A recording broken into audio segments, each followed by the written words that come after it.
ngibone ngazuthi sesijole for 6 months wena ubone ngazuthi sijole for 5 months shothi nakhona awunayo interest nale relationship because awukhona ukuthi ucount ama mindsets right uyamthanda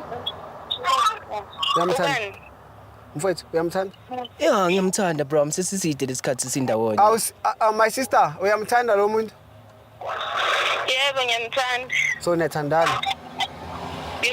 and then uyamthanda omunye umfana ngibathanda boyithu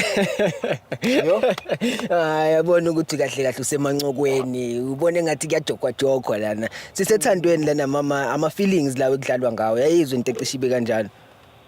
angidlali ngama feelings wabo ingani ngiyazi ukuthi ngibathanda boyithu okay yazini ke awuvela usintroduceane ngimazi umuntu nami engihwebelana naye because sesiyahwebelana kumele mesizokubona siqoka uniform ngelinye ufuna no kuyangiphoqa ukuthi ngimazi so ufuna uba le good relationship nomfowethu engihwebelana naye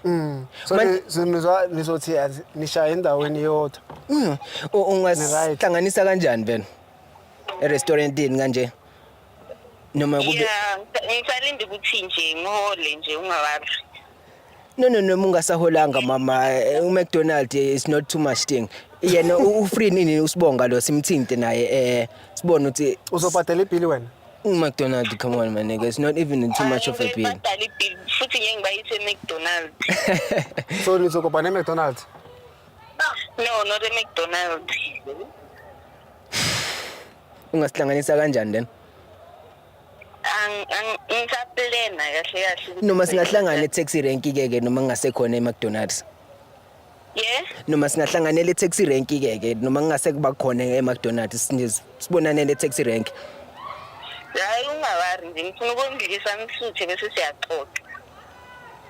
uchaze ngani sibonga lana ushaya into yakhe ningabisaphindela lapho ngizwile leyo nto leyo okay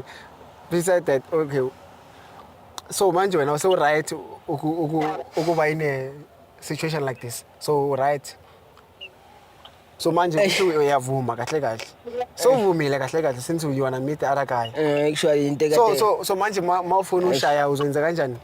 uzobuza ukuthi available sakhe ukanjani eyibona futhi lento angifaka kuyona manika but ngathi uvumile already no into ade ngisazoyina khaya so wena nosibonga niso shokuthi mfethu iviki lakho iviki lakho